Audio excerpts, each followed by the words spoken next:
तो वहाँ जाने पर हमारे को ये पता, इतना आग लगा रखे थे, लाशें पड़ी थी उधर, बुरी तरह कट्टे फटे हुए थे। भारी गोलाबारी के बीच में अपने की जान को परवाह करते हुए सैन्य दल का सही नेतृत्व करते हुए गांव के अंदर घुस गया। फिर गांव वालों को बचाते हुए आमने सामने की फायर से, उपद्रवियों की गोली से मेरे पैर में गोली आर पार हो गई। उग्रवादी के ऊपर फायर किए तो वो उग्रवादी भाग गए वहाँ से। फिर गांव वालों में आग से अंदर लेडीज थे, बच्चे थे। कितने बच्चे फंसे होंगे साहब उसमें घरों के अंदर? घर में थे 30-35 तो बच्चे थे। तो सब चलते हैं मणिपुर, जहां 2024 में आपको शौर्य चक्र से सम्मानित किया गया। इस भीषण गोलीबारी के बीच सूबेदार मोहन राम को पैर में गोली लग गई और वे गंभीर रूप से घायल हो गए। अपनी गंभीर चोट, अत्यधिक रक्तस्राव के बावजूद उपचार से इनकार करते हुए सूबेदार मोहन राम ने 38 निर्दोष आम नागरिकों की जान बचाई।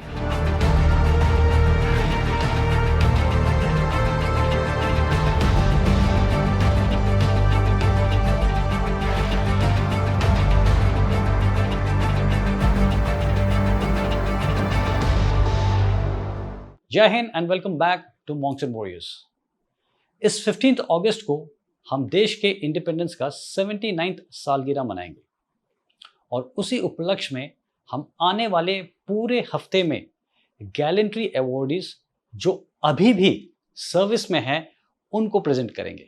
सो आज के जो हमारे स्पेशल गेस्ट हैं वो है सूबेदार मोहन राम, शौर्य चक्र ऑफ 20 जाट। जी हाँ, सूबेदार मोहन राम को इसी साल शौर्य चक्र से सम्मानित किया गया है भारत की राष्ट्रपति श्रीमती द्रौपदी मुर्मू जी के द्वारा। और सबसे खास बात यह है कि उनको ये सम्मान किसी को मारने के लिए नहीं, लेकिन जाने बचाने के लिए मिली है। जी हाँ, उनकी यूनिट मणिपुर में डिप्लॉयड थी और जैसे आप जानते हैं कि मणिपुर की स्थिति पिछले कुछ सालों से बहुत नाजुक बनी हुई है।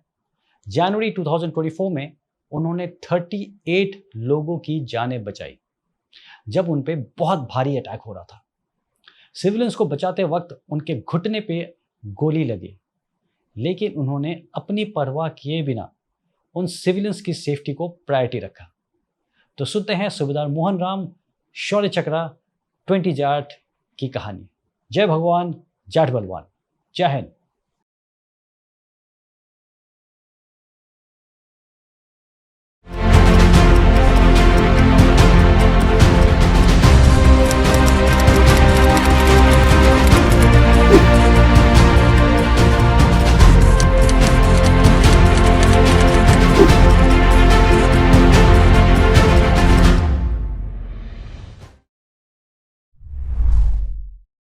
जय हिंद साहब। जय हिंद साहब। जय भगवान, जाट बलवान। मुझे बहुत खुशी है साहब, जैसे आपको पता है कि मैं भी 3 जाट से हूँ और आज 20 जाट से आप हमारे साथ आए हैं साहब। सो सबसे पहले तो बहुत बहुत धन्यवाद और वेलकम टू आवर शो साहब। Thank you. तो साहब चलते हैं मणिपुर, जहाँ 2024 में आपको शौर्य चक्र से सम्मानित किया गया। तो पहले तो बताइए साहब, माहौल क्या था जब 20 जाट गई थी मणिपुर के अंदर? उसमें 20 जाट जाने से पहले माहौल इतना अच्छा था और इतना वो आदमी अच्छे थे, क्योंकि एक जगह बैठना, एक जगह खाना, उनके शादियों में रहना, बहुत तगड़ा माहौल। फिर हमारे को 10-15 दिन में वो अपने आप खून के प्यासा हो गए, पता नहीं क्या हुआ उनके। तो इनका इतना हो गया, ब्याह शादियों में जाते हैं तो एक जगह बैठना, एक जगह उठना, अचानक पता नहीं क्या हुआ उनके दिल में और दिमाग में, अचानक इतने खून का प्यासा हो गए थे। आप सिर्फ काटना, एक जगह तो ये सीसीपुर में हम गए थे तो वहाँ कान काट रखे, किसी के हाथ काट रखे थे। तो ये बहुत ही गलत बात थी, शर्मनाक। बिल्कुल सर, शर्मनाक बात। तो सब आप लोग सीधा बटालियन हेडक्वार्टर, मतलब यूनिट ने जब मूव किया था तब तो हालात नॉर्मल होंगे? नॉर्मल हो गए थे। फिर जब हालात ख़राब हुआ तो आप लोग को कैसे इंफॉर्मेशंस मिलती रही, या आप लोगों ने किस नज़रिए से देखा उसको? इससे पहले भी कॉन्टैक्ट्स हुए होंगे, कॉम्बैट हुए होंगे आसपास के एरिया में? सबसे पहले हमारे सीसीपुर में हुआ था, तो हम सीसीपुर में, हम नागालैंड से थोड़ा आने में थोड़ा टाइम लग गया क्योंकि काफ़ी गैप है। तो सीसीपुर जाने पर बाद में वहाँ आसाम राइफल थी साहब। तो वहाँ जाने पर हमारे को ये पता, इतना आग लगा रखे थे, लाशें पड़ी थी उधर, बुरी तरह कट्टे फटे हुए थे। तो देखने से हम तो आश्चर्य हो गए, बोले क्या हो गया ये। उस समय इतना बुरा हाल था साहब। तो आप लोग साहब जब पहुँचे तो आपको एरिया जब दिया गया ये कि बटालियन 20 जाट अब यहाँ पर रहेगी, आपका ऑपरेशन एरिया ये रहेगा, तो वो क्या बताएगा कि ड्यूटी मेन जिम्मेदारी क्या है? मेन जिम्मेदारी है गांव की रक्षा करना, जो आपस में लड़ाई हो रही है उसको आपस में क्या उसकी रक्षा करना। मतलब हमारा यही था कि 2 गांव 3 गांव नज़दीक गए तो वो आपस में लड़ना नहीं चाहिए। आग लगाना, उनका मतलब जान माल का नुकसान नहीं पहुंचना चाहिए साहब। कि कहीं कोई अटैक नहीं होना अटैक नहीं होना चाहिए, शांति प्रिय रहना चाहिए। ये हमारा खास मुद्दा था साहब। सीसीपुर में कितने दिन रहे फिर आप लोग? सीसीपुर में हम 1 महीना रहे साहब। ओके, उन दिनों में कोई अटैक या कुछ? हमारे से पहले अटैक हो गया था वहाँ तो जी। फिर हमने उधर से देखा था, फिर हमारे को दूसरी जगह ये कांगोफा की डिस्ट्रिक्ट में चले गए, इस साइड में हम फिर सुरक्षा किया था। तो आपकी जो कंपनी थी साहब वो किस इलाके में थी, कहाँ डिप्लॉय फिर आप? ये हमारी थाना कोपी डिस्ट्रिक्ट में पूरी साइड में था सब, थाना पोकपी के पूरी साइड में। ओके। ये समोल गांव है, साइबोल समोल गांव, इस साइड में हमारा डिप्लॉय था। जब आप वहाँ पहुँचे तो वहाँ पे क्या हालात थे? वहाँ पे कोई अटैक पहले हो चुके थे? वहाँ अटैक हमारे से पहले हो चुके थे।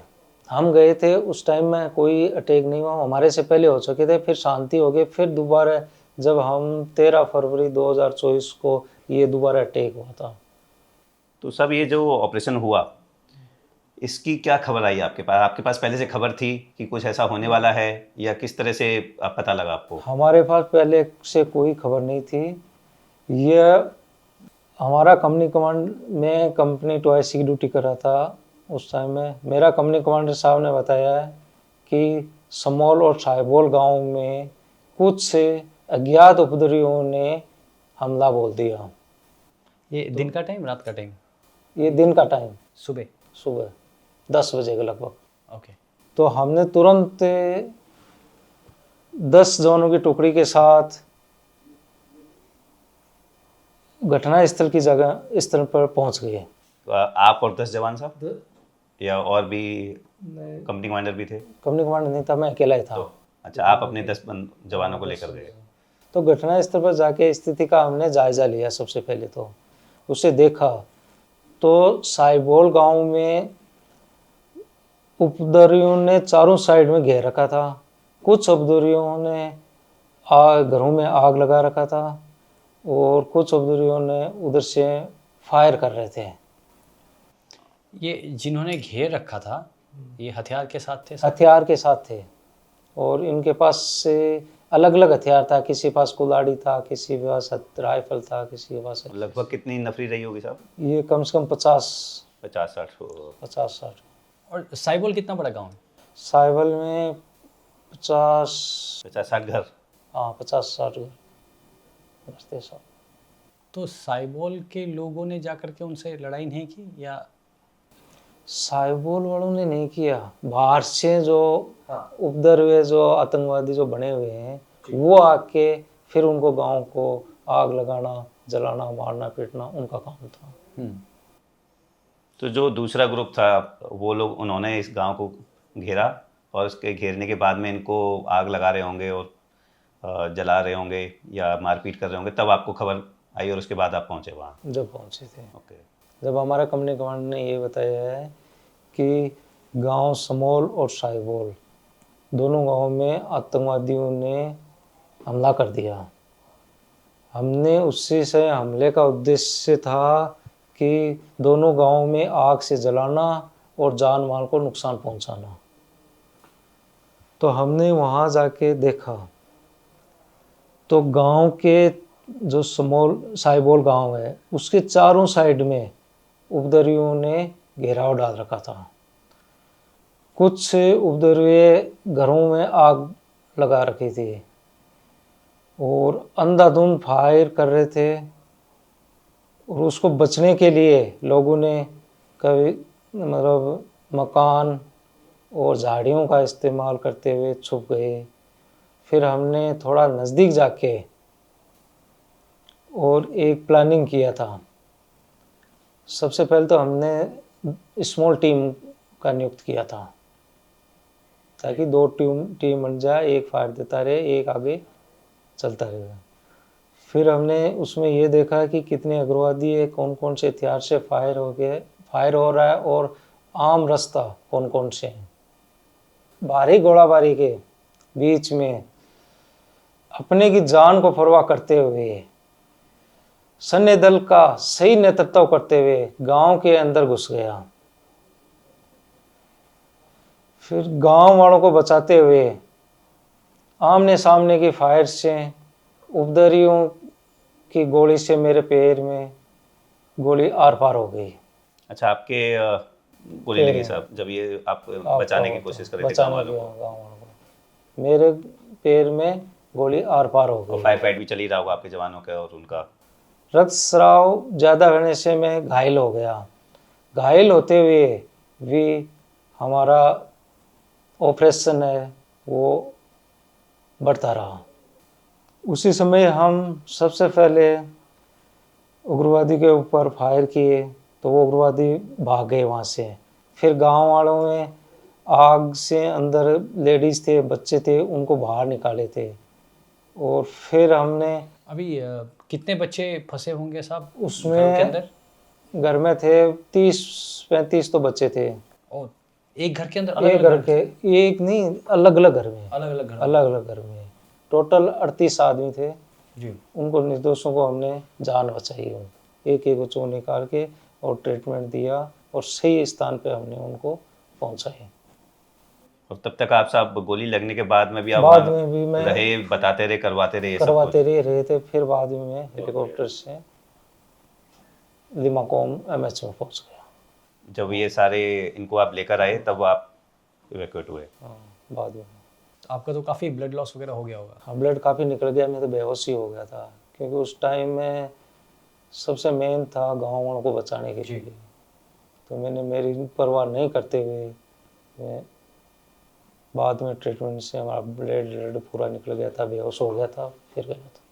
ये बहुत बढ़िया काम किया साहब आपने, 38 लाइफ्स को बचाना, वो भी खुद की परवाह ना करते हुए। जो मेरा बड्डी था वो मेरे साथ था, क्योंकि हमने तीन बंदों का एक बड्डी साथ में रखे थे। तीन बड्डी को हम बड्डी पैर बना रखे थे, तो 3 बंदे मेरे साथ थे। एक बाएं साइड में था, एक दाहिनी साइड में था।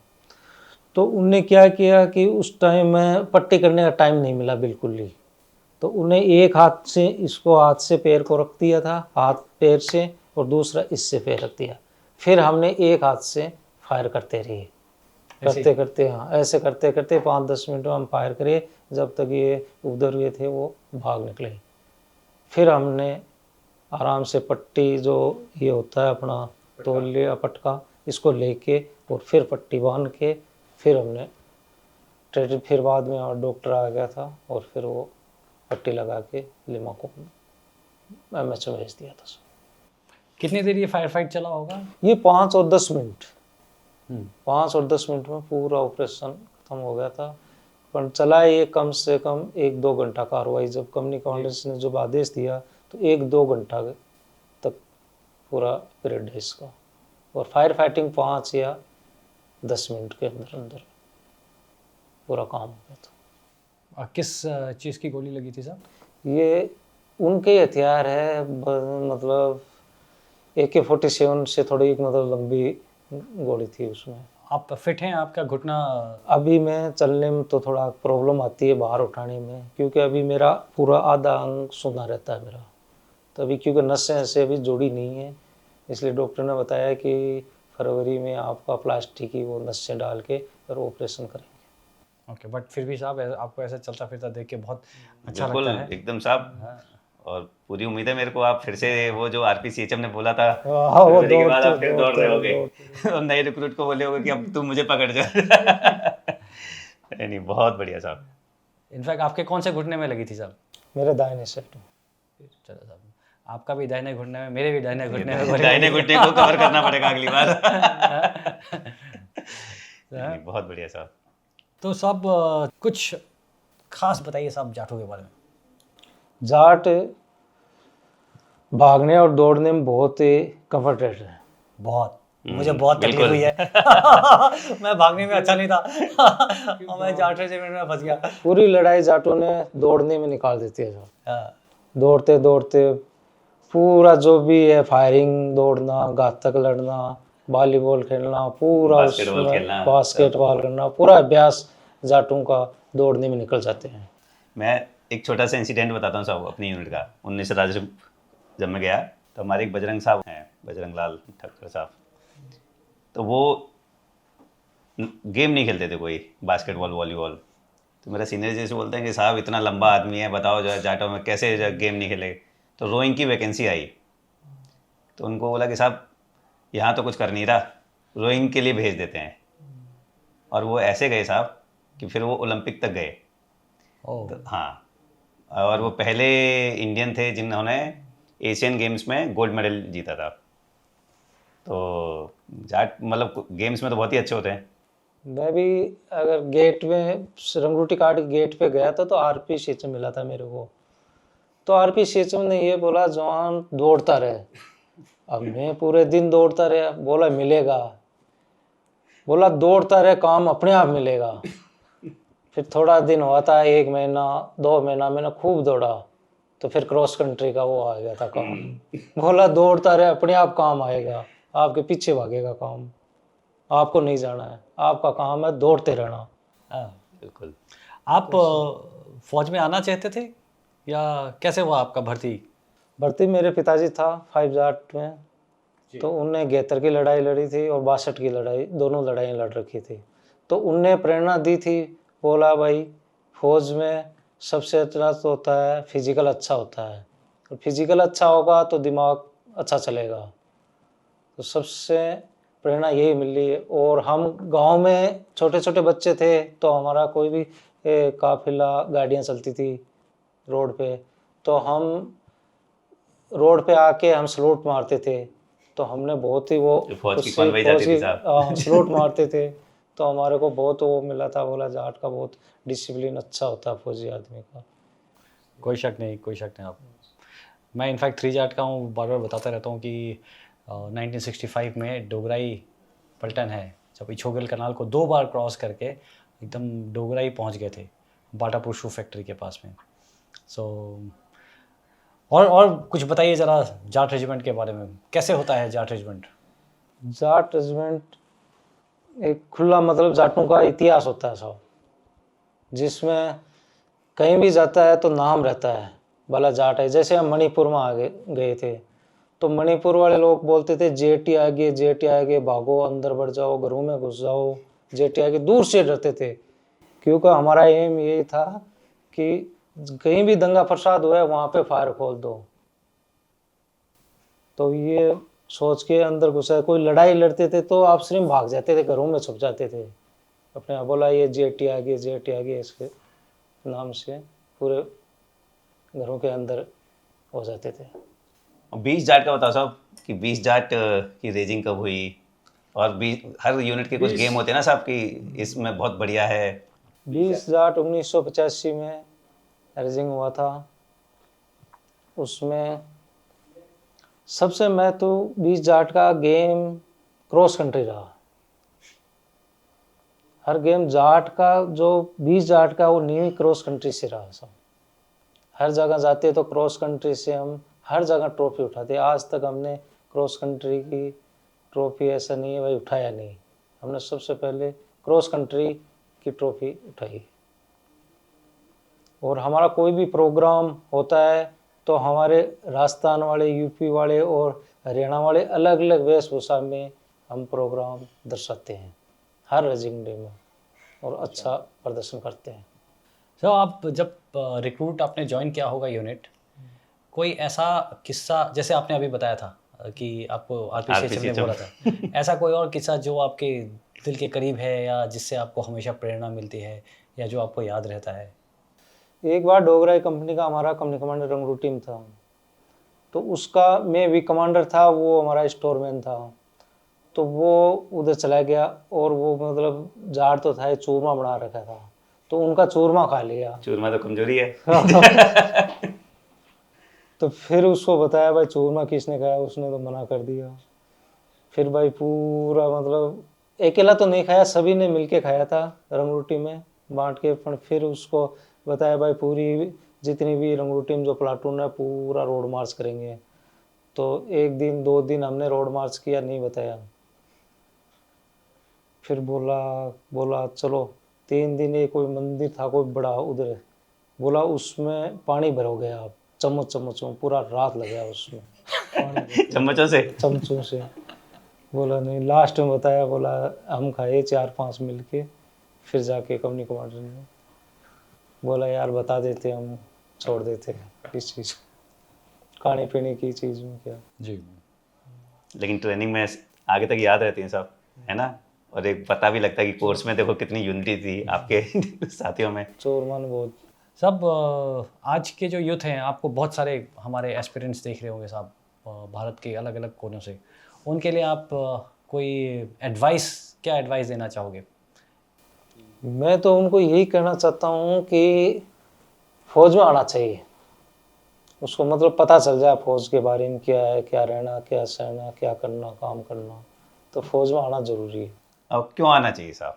मतलब अगर कोई आपसे पूछे, सपोज करो आप गांव गए, बोले कि मैं फौज में ही क्यों आऊँ, मैं तो यहाँ अपना राजस्थान पुलिस में रहूँगा, बहुत बढ़िया जो है घर के पास की नौकरी करूँगा, आराम से आऊँगा जाऊँगा, तो आप उसे क्या बताओगे कि फौज और इसमें क्या अंतर है? देश के लिए, क्योंकि हम भी अगर देश में, एक तो सबसे मेन चीज़ है फिजिकल फिटनेस, और जब तक हम रहेंगे, जब तक हमारा नाम रहेगा यूनिट में, क्योंकि हम पेंशन चले जाएंगे तो हमारे को रेजिग्नेशन में बुलाएगा। अगर हम कहीं घर पे अगर छोटा मोटा काम किया तो हमारे को बुलाएंगे और हम भी बुलाएंगे, तो हमारा जो रुतबा है वो बना रहेगा देश के प्रति।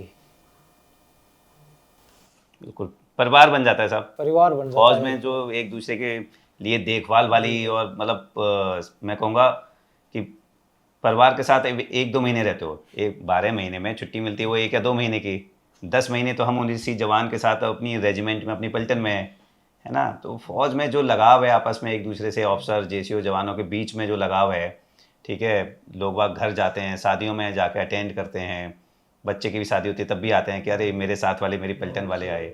ये चीज़ कहीं और मैंने नहीं देखी है, इस तरह की चीज़ें ना। मतलब जब से रेजिंग होती है तब से हम लोग ध्यान रखते हैं कि कौन कौन था।